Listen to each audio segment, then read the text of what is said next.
আসসালামু আলাইকুম, কেমন আছেন সবাই?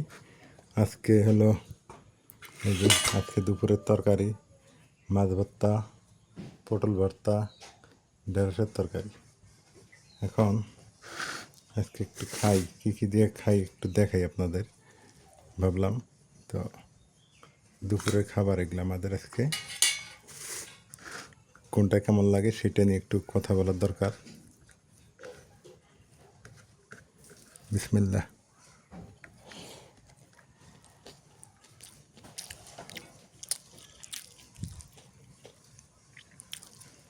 অনেকে মাছ ভর্তা শুকনো শুকনো করে, কিন্তু আমার কাছে এই মাছ ভর্তাটা অনেক ভালো। মানে শুকনাও না, ভেজাও না, অনেক মানে সুস্বাদু।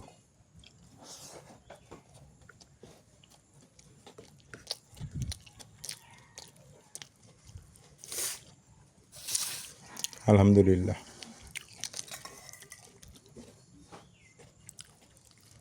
হচ্ছে পটল ভর্তা। পটলটা কীভাবে ভর্তা করছে এইটা একটু বলে দিই আপনাদের প্রচেষ্টা। এই ভর্তাটা হয়েছে, পটলটাকে তেলে ভেজে নিছে, মানে ডুবন্ত তেলে ভেজে নেওয়ার পর শুটমরিচ আর রসুনটা তেলে ভেজে নিছে।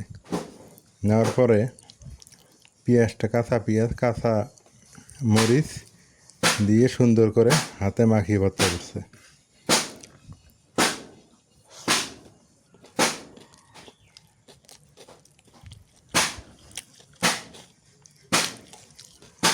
মোটামুটি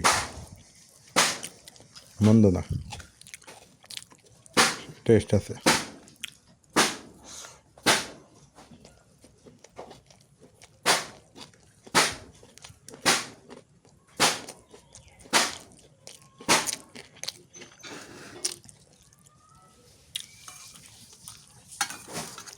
এবার হচ্ছে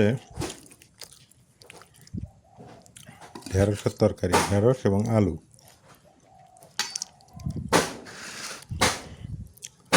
ঢেঁড়সটা আর আলুটা কীভাবে রান্না হলো, আলুটা আগে সিদ্ধ করে নিছে, নিয়ে যেভাবে তরকারি রান্না করে ওই প্রসেসে রান্না হয়েছে।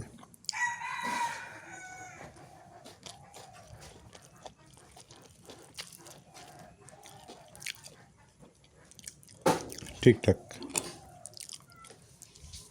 তো এটা হচ্ছে গ্রাম বাংলার ঘরোয়া খাবার অবশ্য। ওই যে আপনারা বাড়িতে কারা কারা এভাবে খান একটু জানাবেন। আমি দুপুরবেলা এভাবে খাই। আজকে এই ছিল আমাদের তরকারি আইটেম।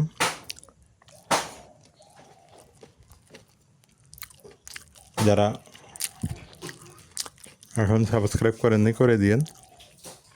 আমাদের এই চ্যানেলটা হচ্ছে শুধু খাওয়া দাওয়া, আমরা কি খাই সেটা আপনাদের সাথে শেয়ার করার চেষ্টা করব ইনশাল্লাহ।